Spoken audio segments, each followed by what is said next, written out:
I'll be teaching you how to make an herbal salve. Now, there are two methods, as far as I know. One is the long infusion where you let it sit for like weeks and shake it daily, but I want mine ready quickly, so I use this different method called the quick heat infusion, where you just let it sit and heat for 3 hours maybe.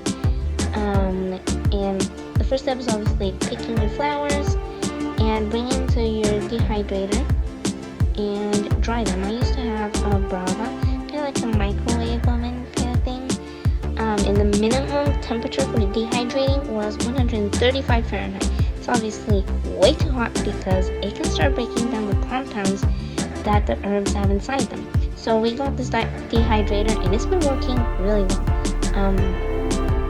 Temperature I use is 105 Fahrenheit, not too hot, and set it for around 48 hours, maybe even more. It depends on how woody the stems are, if you're using like rosemary, or how much moisture they have dew in them if you collect them in the morning. Now you also don't want them to be clumped up because that can trap hidden moisture, and then that can cause mold later on, and you really don't want that if you're selling it. If it's just for yourself, you can obviously just throw it out, but I'm selling them on my Etsy shop, so obviously I really want them to be dry. Now, you always check them to make sure they crumble, but they don't feel cool or flexible. And then you just put them in a jar for later use, or whenever you're going to use them. Just make sure that the jar is completely clean.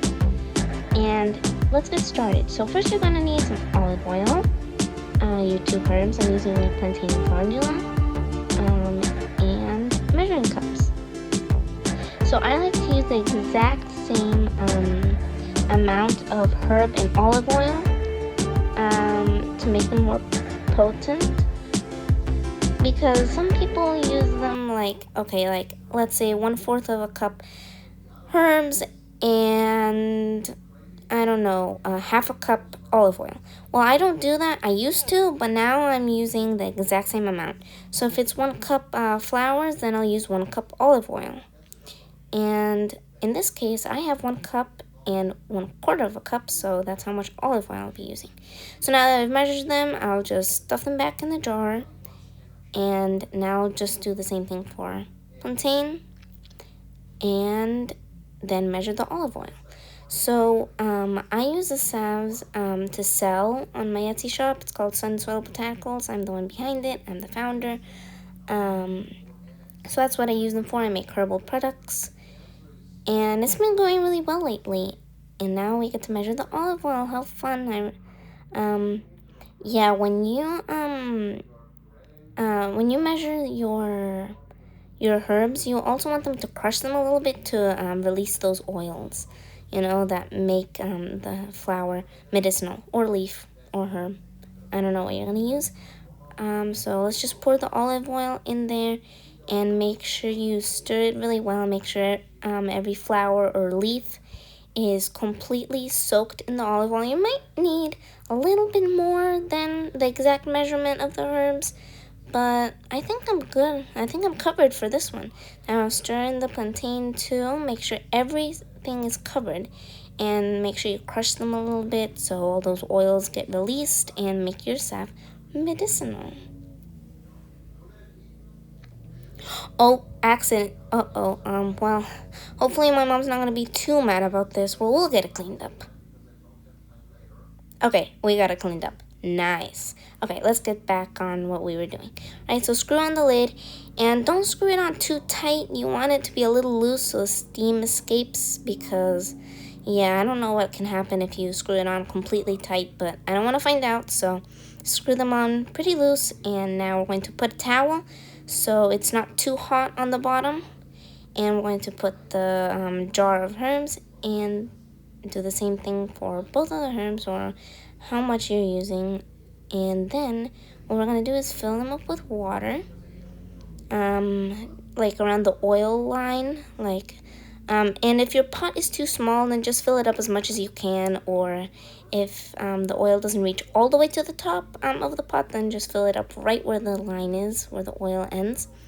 So now I'm going to turn on my stove, set it up pretty warm, but then lower it once it gets to like the hot but not burning hot kind of temperature, because you don't want the oil to be bubbly or steaming. Neither should the water. It should just be hot to the touch but not burning. Now we'll just pour out the water. I usually infuse mine for 3 hours. Might be different for some of the herbs, might not. Okay, so now we're going to strain them. So we have your 2 jars and 2 glasses where you're going to keep your infused oil, and a cheesecloth or a fine strainer, because you don't want any flour or herb bits in your salve. It just doesn't look very professional. So now I'm going to pour your infused oil through the strainer, and then ta-da, we have our infused oil. I think this process, it's been a lot of errors, like nothing comes out perfectly the first time, it's been a lot of trial and error, and I improved my recipe or my method of doing it. I didn't want to have the same strainer, so I switched to a different one. Still fine. And now I'll label them just to make sure I don't confuse them, because that has happened to me, and believe me, it was not pretty when I found out that I had mixed them up. So now we're going to heat up the oil and stir in some beeswax. So you're going to want it pretty hot so it can actually melt. Okay, there we go. And now we're going to pour in our infused oil. And then we're just gonna stir in the beeswax. So I have a specific measurement. So if I have 1 cup, it's going to be 2 tablespoons. But in my case, I have 1 cup and a 1/4 cup of infused oil. So what I'm going to do is 2 tablespoons, 1 teaspoon, and 1/2 teaspoon. That is my measurement for this. And for plantain, I only had 1 cup, so I'm just going to use 2 tablespoons. You might have to ask AI, or if you're a mathematician or something, you'll figure it out, but that's my ratio, and it's been working great. Not too firm, not too soft. And now we're just going to melt it and stir a little so it melts quicker. Just stir it. You can do like the plate test, like you grab a cold plate, pour some of the liquid salve on it, and then see if it's the right texture. Just put it in the fridge for 30 seconds and see if it's the right texture, right firmness. And now I'm pouring it into my 2-ounce tins and trying not to spill. And I actually had a great amount and some leftover even after I filled up all the tins. And there we go. There are your salves. If you like this video, give it a thumbs up and please subscribe. I'm new to YouTube, and I'll see you next time. Thanks. Bye.